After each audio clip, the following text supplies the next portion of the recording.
Senator Amy Marcos sinabihan nito na sumasabit lang daw kay VP Sara Duterte. Well, pag-usapan natin ngayon yan, mga kababayan ko. Ako, ito'y aking pananaw lang. Bakit itong si Senator Amy ay tuloy-tuloy ang pagsipsip kay VP Sara Duterte?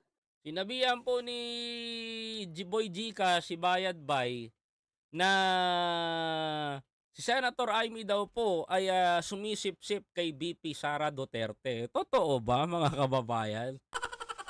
Baka may gustong malaman to. Ito literal sinabi niya na sumisip-sip daw po si Vice President, si Senator Amy Marcos kay VP Inday Sara. Totoo ba, mga kababayan? Ito, sige ha. Alam niyo mga kapatid, mga kaibigan, isa lang ang nasa isip ko. Kasi, we all know what is happening right now in our country.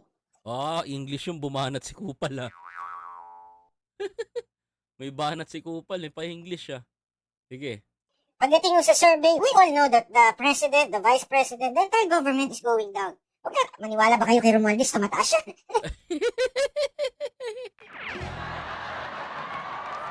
Okay, let me explain, mga kababayan ko. Bakit tumaas si Congressman Martin Romualdez sa survey? You know what's the reason, mga kapatid? Kasi meron si Congressman Martin, meron siyang mga taga-suportang influencer. Gumanda po yung kanyang rating because may nagbabalita ng kanyang nagagawa, mga kababayan. 'Di ba? Tatanungin niyo ako, pumutok sa survey, most of the Pilipino ngayon nakatutok sa social media. Isang swipe mo lang, kita mo na kagad ang social media. Tingnan niyo yung content kay Congressman Martin, ba't tumaas sa survey? Kasi mainit siyang pag-usapan, mga kababayan ko. Ano yung ginagawa niya? Puro pagtatanggol, pagtulong kay Pangulo, mga kababayan. Hindi sasabihin nito ni Banat Bay na ganito, ganyan, haka-haka niya, tumaas sa ganito dahil daw sa kaanuhan niya.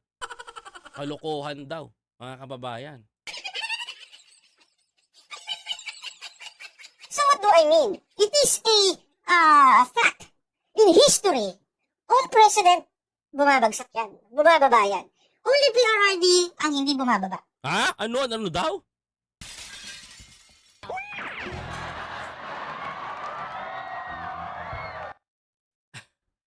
Ito literal na bobo, mga kababayan.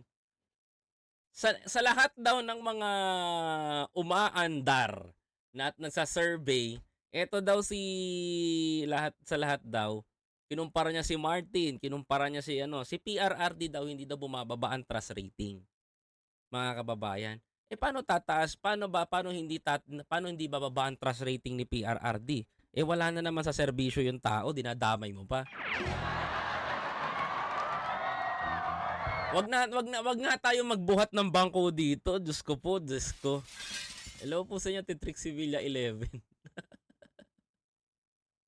Sa katunayan, hindi na nga siya nakaupo, tumataas pa. Hindi na nga daw nakaupo, tumataas pa.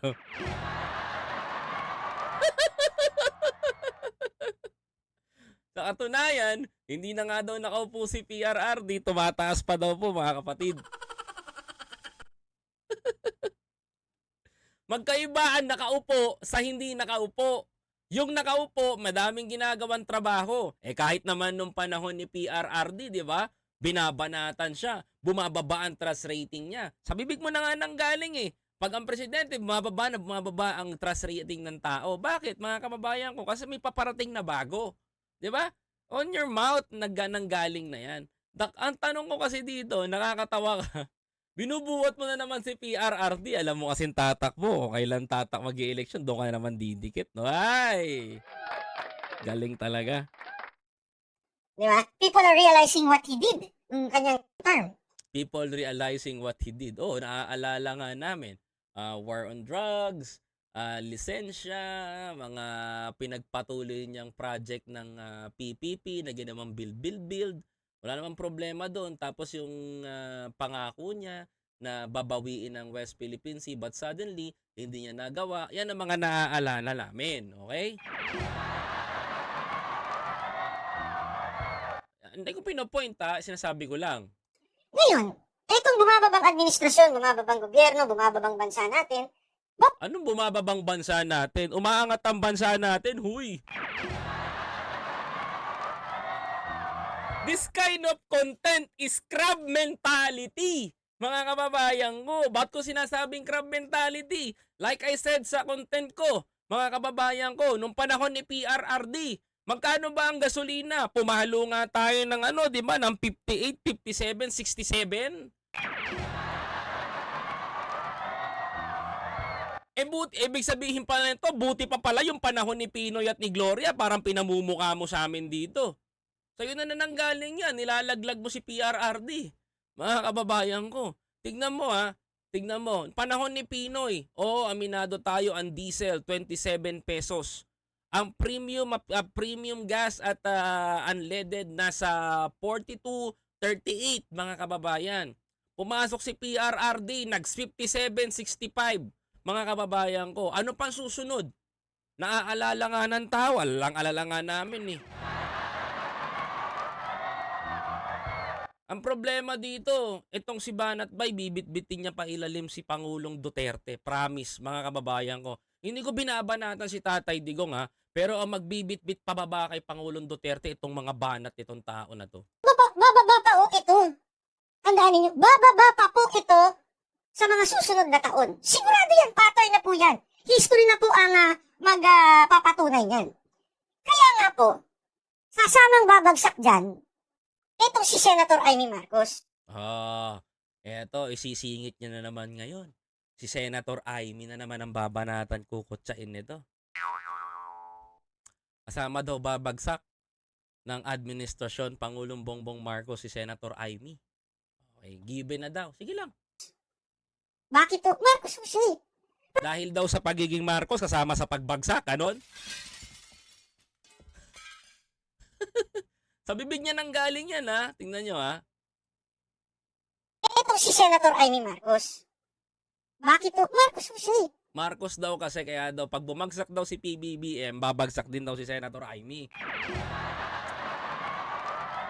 Galing no? Hanggang mag-theory nito, Pagbalik-baliktarin mo, yung mga taong hindi naman po pamilyar o hindi naman po aware sa anong nangyayari sa bansa natin, hindi naman nila maiisip na, ay, ba si Marcos na president at iba si Senator Amy? Hindi po. Kayo, opinion nyo yan. Because sa amin, magkaiba si Senator Amy, magkaiba si Pangulong Bongbong Marcos. Hindi nga magkasundo yan sa mga decision making, mga kababayan. Mga kapatid, bakit ko ba't ko nasabi? Magkaiba ng decision making Si Senator Amy hindi pabor sa tsa-tsa, mga kababayan ko. Si Pangulong Bongbong Marcos gusto pag-aralan. Ano ba pinagkaiba nila? Mga kapatid, San Miguel Corporation gustong yung airport sa Bulacan gustong pag-aralan ni Senator Amy. Ayaw ni Pangulong Bongbong Marcos, mga kababayan ko. Ano pa ba, mga kapatid? Ganyan ang ginagawa nila.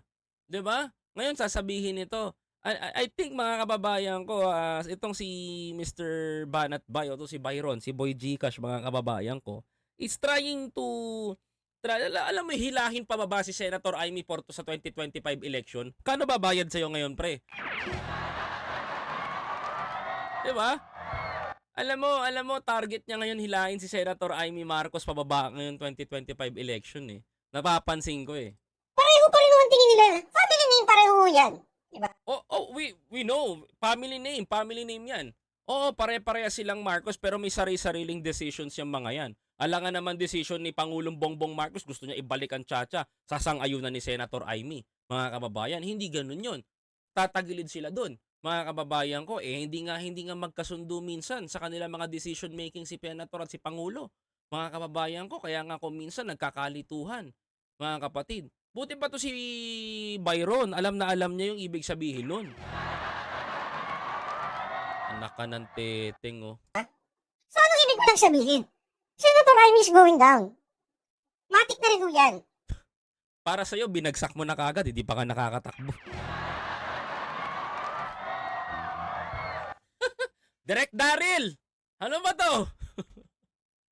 May Iba na saltik nitong tao na to ngayon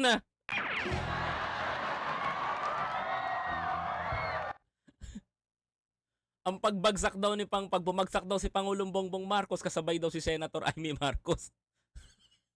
Si Senator Amy Marcos nga tumakbong senador without PBBM. Can you imagine that? Mga kababayan ko, way back 2016, walang senator, wala akong nakitang Pangulong Bongbong Marcos na tumulong kay Senator Amy. Mga kababayan na tumakbong senador. Wala, mga kababayan ko. Ang meron lang, mga kababayan ko, alam mo kung sino? Duterte, PRRD. Ayan. Kaya kailangan niya ng survival. Kailangan niyang kumapit doon sa magsusurvive. So, kailangan daw kumapit ni Senator Amy ngayon sa magsusurvive. And I think this is just my humble opinion. Humble opinion, kinang-ina mo. Hayop na ba? Hayop ka, Byron. Tumawa ako sa'yo. Humble opinion pa yung ginawa mo. Nanghihila ka pababa. Humble pala yun. Walang yato. Pinatawa ko no, pinatawa. I think, Madam VP Sara Duterte, instead na siya ang magdadala sa'yo, ikaw ang magdadala kay Senator Amy. Alam ko na to, mga kapatid. Ang galing strategy. Ibig sabihin, siya ang mas may pakinabang, hindi po kayo. So, sa ibang lingwahe, kayo ay gagamitin na naman. Galing ng strategy ni Byron, mga kababayan ko Ito lang ang sasabihin ko sa inyo Tatapatin ko kayo. Kung gigibain mo yung Marcos Duterte na eto, hirap sabihin Baka matisod ko yung mga words, mayayari ako Ito ito na lang. Ito na lang message ko sa kanya, kay Byron. Kung titibagin mo yung Senator Amy, tapos VP Sara Duterte friendship, mukhang malabo Oo, malabo. Malabo. Kung sasabihin mong ginagamit ni Senator Amy si VP Sara Duterte, malabo. Bakit, mga kababayan ko? Bakit? Paano mo nasabing gagamitin? Paano mo nasabing gagamitin? During the election nga give and take ang labanan. Mga kapatid, meron ba kayong nakitang lumamang si Senator Amy? May lumamang si Sara? May lumamang si Pangulong Bongbong Marcos? Wala. Halos nga magpantay yung kanilang score. Kasi bakit, mga kababayan ko, equal yung unit team. Tapos ngayon, sasabihin nito ni Byron, sasabihin nito sa social media, babalaan niya kunwari kung ito si VP Sara Duterte, mag-ingat kay Senator Amy. Parang ang dating nito, kailangan mag-ingat ni Sara kay Senator Amy dahil baka gamitin nga naman daw siya. Nakakatawa. Malabong gawin ni Senator Amy Marcos na gamitin si VP Inday. Dahil unang-una sa lahat, mas gamit na gamit si Senator Amy Marcos. Si Senator Amy Marcos, mga kababayan ko. Mas gamit na gamit sa issue na to. Dahil sa girian ng away, tandaan ninyo, andyan palagi si Senator Amy. Ba't niya didikdikin? Bakit kailangan mag-survive? We don't know, mga kababayan ko. Baka bigla kayong magulat. Mga kapatid, at Senator Amy Marcos tumakbo sa mataas na posisyon. At si VP Sara Duterte tumakbo rin sa mataas na posisyon. Dalawang babae ang mamuno. Magkasundo. Baka magulat kayo sa 2028, mga kababayan ko. May magstay sa posisyon. May pumalit sa posisyon ni Pangulong Bongbong. Baka magulat kayo dyan. Hindi nyo alam. Kasi mga kababayan ko, ang estilo ni Banat Bay ngayon parang katig kay Sara. Oy, BP, may nagsasalita sa'yo dito. Introduction niya na yan na mga hihilahin niya pababa. Pero yung sinasabi na si Senator Amy Marcos mahihila pababa dahil lang doon sa mga nangyayaring ganito, dahil sa mga gusot na nangyayari sa loob, normal naman po sa palasyo yun. Si PRRD nga nasasangkot sa iba't ibang gulo. Nasasangkot din. May mga nahatak ba si Pangulong Duterte pababa? Wala. May nahatak ba siya? Wala. May umangat pa nga, anak niya. 'Di ba? Si Senator Amy Marcos ba, nung tumakbo ng eleksyon, may hinatak ba pababa? Wala. May ginamit bang tao? Wala, mga kababayan ko. Ang problema kasi dito, kahit yung friendship ng dalawa Kahit yung pagkakaibigan ng Duterte at Marcos between Senator Amy and VP Sara Duterte, pinakikialaman, ginagawa ng issue ng mga katulad ng ganito ni Banat Bay, yan na po yung literal na nag-uumpisa na pong sumipsip doon sa loob. If you think VP Sara Duterte is running for a higher position, magugulat ka sa 2028, loko. Ayoko na magsalita patungkol doon pero I know sa a little bit but hindi ko pa pwedeng i-offer sa inyo. Anyway, yan lang ang gusto ko ibalita. Huwag kayong magpapaniwala doon sa mga sinasabi nun. Tagilid na yung tao na yan. Nagbubuhay na lang ng channel yan. Pinatulang ko lang kasi narinig ko kay Senator Amy, mga kababayan.